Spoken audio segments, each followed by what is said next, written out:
Hello friends, today we discuss about syllabus and curriculum। Topic है आपका syllabus and curriculum, यानी कि difference between syllabus and curriculum, syllabus vs curriculum. तो पाठ्यक्रम और पाठ्यचर्या में क्या अंतर है, इसको हम लोग आज एक नए संदर्भ दृष्टिकोण से समझेंगे, इसकी व्याख्या करेंगे। तो देखिए यहाँ पे आपको दिख रहा होगा, ठीक है, सिलेबस और करिकुलम ओवरव्यू है ये, राइट। तो आगे बढ़ते हैं। संख्या होगा अंतर या तुलना का आधार को लेकर आज चलेंगे, पाठ्यक्रम और पाठ्यचर्या, ठीक है। पाठ्यक्रम यानी सिलेबस और पाठ्यचर्या यानी करिकुलम। तो देखिए ये हिंदी पे यदि ज़्यादा हम लोग फोकस करते हैं तो ये बहुत डाउटफुल हो जाता है। क्या है कि जब भी आप डिक्शनरी में देखिएगा तो सिलेबस ही स्टार्टिंग से रहा है। ये करिकुलम यानी पाठ्यचर्या की अवधारणा जो आई है ये बहुत बाद में आई है, ठीक है। स्टार्टिंग से हम लोग पाठ्यक्रम कहिए या पाठ्यचर्या कहिए, दोनों को सिलेबस ही मानते थे। लेकिन करिकुलम जो शब्द है इसका हिंदी रूपांतरण जो है वो सिर्फ पाठ्यचर्या है। करिकुलम में सिर्फ पाठ्यचर्या ही है, राइट, इतना समझ लीजिए। और सिलेबस में जो है पाठ्यक्रम भी होता है सिलेबस का मतलब, और पाठ्यचर्या भी होता है। यानी कि ये करिकुलम का कंसेप्ट जो है बहुत बाद में आया है, लेकिन फिर भी इन दोनों में तुलनात्मक रूप से, ठीक है, अंतर है।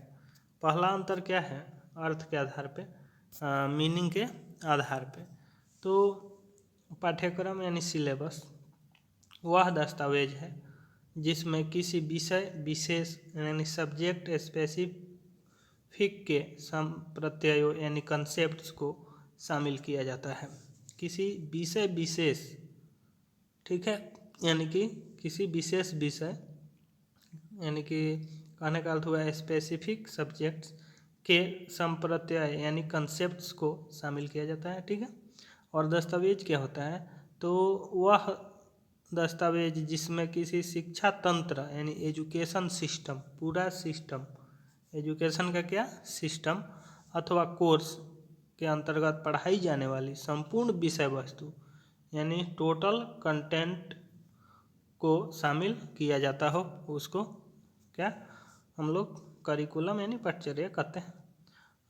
उत्पत्ति के आधार पे ओरिजिन, तो उत्पत्ति जो है पाठ्यक्रम सिलेबस की ग्रीक यानी यूनानी भाषा के सिटुबा सिटुबा शब्द से, आपका यहाँ देख लीजिए, सिटुबा शब्द से हुई है, जिसका अर्थ है शीर्षक या पट्टिका, टाइटल, लेबल, राइट। इसके बाद आता है आपका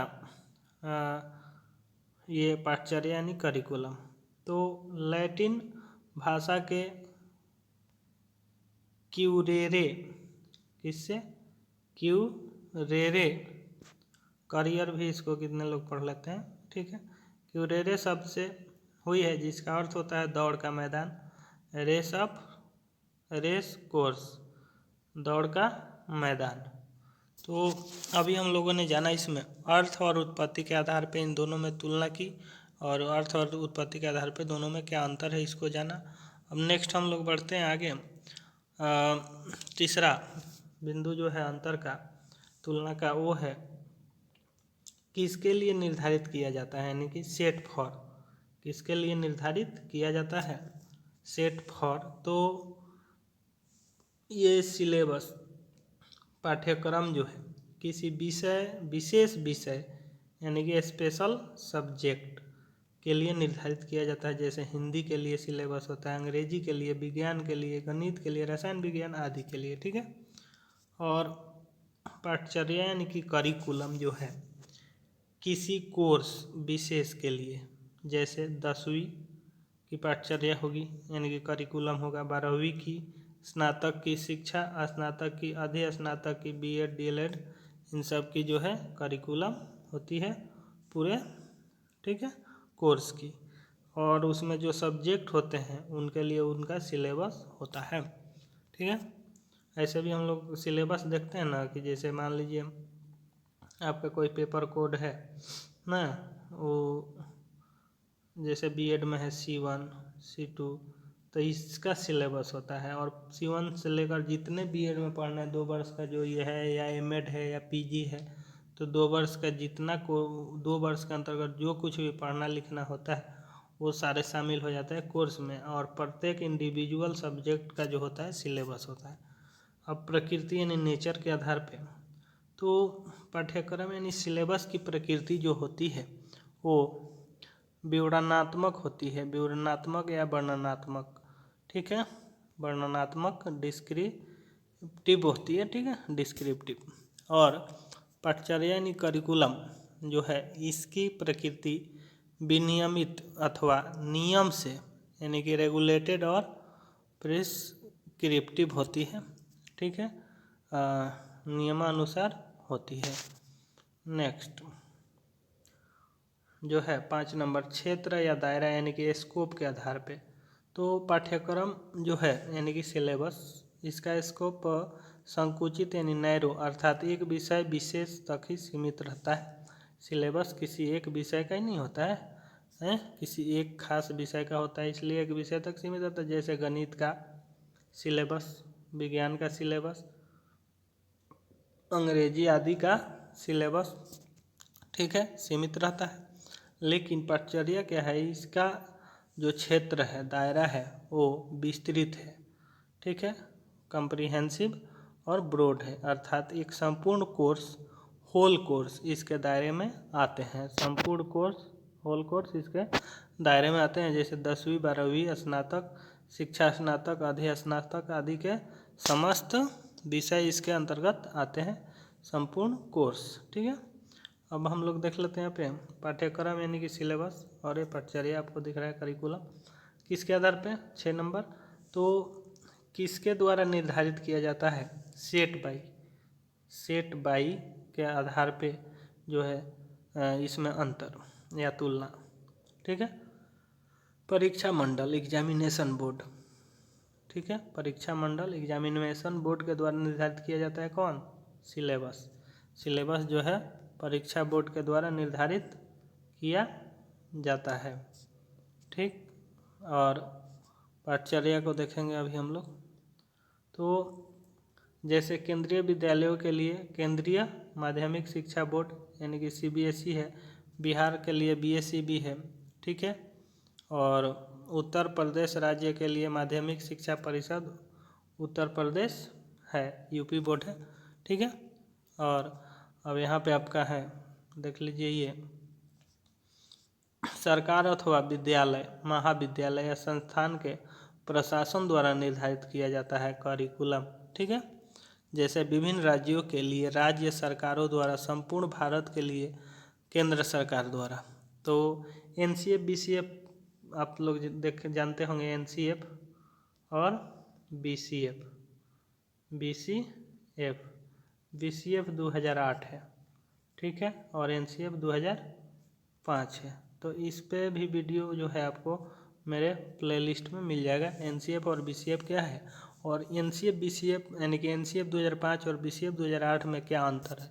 ठीक है, तो इसको क्या बोलते हैं हम लोग, नेशनल करिकुलम फ्रेमवर्क। क्या, नेशनल करिकुलम फ्रेमवर्क, यानी कि विभिन्न राज्यों के लिए जो है केंद्र सरकार द्वारा, भारत सरकार पूरे संपूर्ण भारत के लिए सेंट्रल गवर्नमेंट द्वारा निर्माण किया जाता है करिकुलम यानी पाठ्यचर्या। ठीक है, या खास राज्य जो होते हैं वो अपने लिए भी बनाते हैं। जैसे बिहार करिकुलम फ्रेमवर्क 2008 में तैयार किया गया था, BCF 2008। ठीक है, तो विभिन्न राज्य के लिए राज्य सरकार द्वारा या संपूर्ण भारत के लिए केंद्र सरकार द्वारा जो करिकुलम का निर्माण किया जाता है। लेकिन सिलेबस जो है वो शिक्षा बोर्ड द्वारा बनता है। यहाँ पे BSER जो है ना, BSER, तो ये है शिक्षा बोर्ड कहाँ का, राजस्थान का। UP बोर्ड UP का, CBSE आपका सेंट्रल माध्यमिक शिक्षा बोर्ड हो गया केंद्रीय विद्यालयों के लिए। ठीक है, और BSCB होता है आपका बिहार बोर्ड, ठीक है, के लिए। नेक्स्ट है आपके यहाँ पे 7 नंबर अवधि यानी कि टर्म के आधार पे। तो एक निश्चित अवधि में पूरा करना होता है किसको, सिलेबस को, सामान्य तौर पर 200 से 240 दिन के अंतर्गत, ठीक है। परंतु शिक्षक की योग्यता, क्षमता और नियमितता पर निर्भर करता है कि वह कितने समय में अपनी विषय वस्तु को पढ़ाएगा, ठीक है। अब आ जाते हैं हम लोग पाठचर्या पे। करिकुलम, कोर्स की जो अवधि होती है, अवधि पाठचर्या की होती है। कोर्स की जो अवधि होती है, अवधि किसकी होती है, पाठचर्या की होती है। जैसे 10वीं की 1 वर्ष, 12वीं की 1 वर्ष, 11वीं की 1 वर्ष ना, स्नातक की 3 वर्ष, शिक्षा स्नातक की 2 वर्ष व 4 वर्ष, ठीक है। इंटीग्रेटेड कोर्स में जो होते हैं 4 वर्ष के हो जाते हैं, और स्नातकोत्तर की भी 2 वर्ष आदि। तो आप लोगों को जो है यहाँ तक तो इसका कंसेप्ट क्लियर हो गया होगा, नहीं, इसकी अवधारणा समझ में आ गई होगी। अब लास्ट देख लेते हैं हम लोग। अंतर जो है लास्ट 8 नंबर, निर्भरता यानी कि डिपेंडेंसी के आधार पे। तो शिक्षक की योग्यता, देखिए सिलेबस में शिक्षक की योग्यता, ज्ञान, क्षमता और नियमितता पर निर्भर करता है क्या, सिलेबस।